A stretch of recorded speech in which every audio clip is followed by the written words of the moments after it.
Kiongozi wa mbio za Mwenge wa Uhuru kwa mwaka 2025, Ismail Ali Ussi, amempongeza mbunge wa jimbo la Mbinga mjini, Jonas Mbunda, kwa namna anavyopambana ili kuhakikisha wananchi wa jimbo hilo wanapata maendeleo. Akizungumza kwa nyakati tofauti, mkimbiza mwenge huyo alikuwa na haya ya kusema. Kuna rasilimali ambayo ukiitoa leo hii utapata shida. Mimi binafsi mkiniambia kule kwetu, basi natamani ndio na uibuke wenu ya uibuka kule jimboni. Kwa hiyo ni na hasa kupitia kipindi cha uchaguzi. Kamuonesheni heshima ambayo wamekupeni na anapokuwakilisheni kule bungeni. Mpeni imani hiyo tena Oktoba 2025 ili na yeye aendelee kuwaletea mazuri ndani ya jimbo hili. Baada ya heshima hayo, mheshimiwa mkuu wa haya Mwenge wa Uhuru, tumekagua sisi vijana 6, tumeridhika na ujenzi na ubora na huduma zinazotolewa hapa. Sasa nipo tayari kuelekea katika eneo. Kwa upande wake, mbunge wa jimbo la Mbinga mjini, Jonas Mbunda, alikuwa na haya ya kusema. Wa Mbinga, karibuni sana Mbinga. Ndugu mkimbiza mwenge kitaifa, sisi wana Mbinga tunayo furaha kubwa sana kupokea mwenge wa uhuru, lakini pia tunayo furaha kubwa sana na tunataka tutoe shukrani zetu za dhati kwa Mheshimiwa Rais. Kwa niaba ya wananchi wa Mbinga, nataka nikuombe utufikishie salamu zetu za dhati kutoka kwenye moyo wa sakafu zetu, kwenye sakafu za moyo wetu, kwamba Mheshimiwa Rais ameyafanya mambo mengi sana katika jimbo la Mbinga mjini. Wakati tunaingia madarakani, halmashauri ya mji wa Mbinga ilikuwa na changamoto kubwa sana ya upatikanaji wa maji safi na salama. Lakini Mheshimiwa Rais alisikiliza kilio. Wananchi hawa sasa hivi wamepewa miradi mingi sana ya maji, na hata baadhi ya mmoja ya mradi ambao tumeufungua leo. Lakini zaidi ya miradi 10 tumepata katika mji wa Mbinga. Lakini Mheshimiwa Rais vile vile alitambua uwepo wa changamoto kwa wananchi kwenye swala la elimu. Katika kutatua changamoto hiyo, tulipewa miradi ya shule za msingi. Tumejengewa shule za msingi 2 mpya. Lakini pia tumejengewa shule za sekondari 4. Na wananchi hao wanazifahamu. Kuna shule ya sekondari Lusonga, kuna shule ya sekondari iko Matarawe inaitwa Dr. Philip Mpango, kuna shule ya sekondari Bethlehem, lakini kuna shule ya sekondari ya ufundi ambayo inajengwa Utiri. Zote hizi ni shule za sekondari, na Mheshimiwa Rais wakati tunaingia madarakani alisema anakwenda kufanya kazi ya kuboresha maisha ya wananchi. Na namna gani utaboresha maisha ya wananchi? Ni kuhakikisha kwamba unatekeleza na kuwapa miradi ya maendeleo, lakini vile vile kuwapa huduma za kijamii.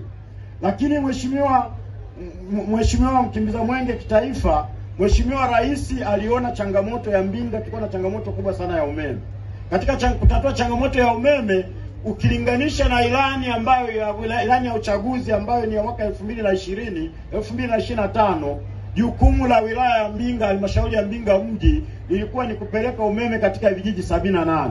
Leo nataka nikuambie kwamba vijiji vyote 78 vimepata umeme, na Mheshimiwa Rais ana mpango wa kuhakikisha kwamba anaendelea kupeleka umeme kwenye vitongoji. Nani kama Samia? Samia.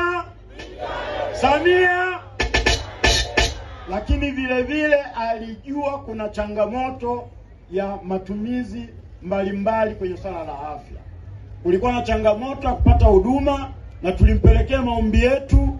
Amekamilisha vituo 13, zahanati 13 katika maeneo mbalimbali ya jimbo la Mbinga mjini. Lakini pia tulipata fedha za kujenga vituo 2 vya afya.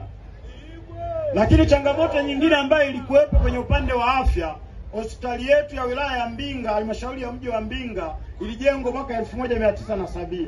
Ilikuwa kama kituo cha afya. Baadaye ikapandishwa hadhi ikawa hospitali ya wilaya, lakini majengo yale yalikuwa chakavu. Tulipopeleka kilio cha wananchi kwenye swala la ukarabati wa hospitali, Mheshimiwa Rais alikubali kutoa Dr. Samia Suluhu Hassan kwa wananchi wa Mbinga. Ili baadaye tunaposema Samia mitano, watu wajue sio kwamba tunajipendekeza tu kusema mitano, tunasema miaka 5 kwa Samia, tena kwa kazi ambazo zimefanyika katika eneo letu la mji wa Mbinga. Lakini kwenye upande wa barabara, tulikuwa na changamoto kubwa sana kwenye barabara ambazo zinakwenda Mpepai, zinazokwenda Kikoro, zinazokwenda Kitanda na maeneo ya mji wa Mbinga. Tumepata fedha nyingi na barabara hizo zote zimejengwa. Zingine zimejengwa kwa kiwango cha changarawe, zingine zimejengwa kwa kiwango cha lami. Lakini mwaka huu tumepata bilioni 16 kwa ajili ya kujenga barabara kuanzia Mwembe, Utiri, Maande hadi Kigonsera. Nani kama Samia? Hata hivyo tumeomba mradi wa TACTIC ambao utakuwa na package ya barabara za mji wa Mbinga, kutakuwa na stendi, kutakuwa na soko kuu, lakini kutakuwa na miradi mingine ambayo itakwenda sambamba na hiyo.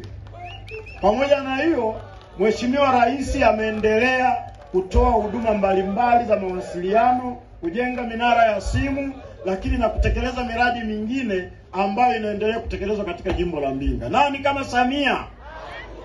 Kwa hiyo kutokana na hayo yote ambayo yamefanywa na Mheshimiwa Dr. Samia Suluhu Hassan, tumetekeleza yale mliotutuma wananchi tukamweleze Mheshimiwa Rais. Kwa hiyo leo nimesimama hapa niwaombe wananchi wa jimbo la Mbinga mjini kwamba mwaka huu 2025 tunakwenda kwenye uchaguzi. Na moja ya salamu za mbio za Mwenge ni kuhakikisha kwamba kwanza tunashiriki kwa wingi, kwa sababu wajibu wa kufanya uchaguzi ni wa kila mwananchi aliyejiandikisha, ni haki yake kisheria. Kwa hiyo niwaombe wananchi tushiriki kwa wingi, tujitokeze kwa wingi, tukafanye uchaguzi, tuunde serikali. Lakini tunapokwenda kufanya uchaguzi, tuendelee kuomba, tuendelee kujiandaa, tuende tukafanye uchaguzi wa amani na wenye utulivu. Tukaiunde serikali ambayo tutachagua waheshimiwa madiwani, tutachagua wabunge, lakini na tutamchagua Mheshimiwa Rais. Na sisi wananchi wa Mbinga, kutokana na miradi ambayo imetekelezwa na Mheshimiwa Dr. Samia Suluhu Hassan, ni kuambia ukimbiza Mwenge sisi hatuna zawadi ya kumpa. Zawadi ya kwanza ambayo tunafikiria sisi, kwanza tunamtakia afya njema na maisha mema. Lakini zawadi ya pili ambayo tutampa ni kuhakikisha kwenye uchaguzi mkuu tunachukua, tunaweka na hiyo tutaifanya kwa kishindo. Na kama ulivyosema, sisi wana Mbinga, wana mkoa wa Ruvuma tumepata bahati. Tumepata mgombea mwenza wa kiti cha urais. Ni ndugu yetu, ni kaka yetu, ni kijana wetu. Kwa hiyo lazima tuende tukafanye kweli, hatuwezi kufanya makosa kwenye hilo. Kwa hiyo niwaombeni sana wananchi wa jimbo la Mbinga mjini. Awali akipokea mwenge huo kutoka katika wilaya ya Nyasa, kaimu mkuu wa wilaya ya Mbinga, Ngolo Malenya, alikuwa na haya ya kusema. Ngolo Mwaniduku Malenya, kaimu mkuu wa wilaya ya Mbinga, nakiri kupokea mwenge huu uking'ara na unameremeta. Aidha, mwenge huu wa uhuru kwenye halmashauri ya mji Mbinga utakimbia kilomita 65 na utakagua miradi 10 ambayo 5 itakuwa ya kutembelewa, 3 ya kukaguliwa, 1 kuwekewa jiwe la msingi, 1 pia kuzinduliwa. Aidha, mwenge huu utakapokimbia ndani ya halmashauri ya mji Mbinga pia utagawa neti, lakini pia kushuhudia ugawaji wa mitungi ya gesi. Mwenge huo, miradi yote inagharimu bilioni 1,264,000. Nakiri kupokea kiongozi wa mbio za mwenge wa uhuru kitaifa ndugu Ismail Usi pamoja na wakimbiza mwenge wa kitaifa wakiwa na afya njema na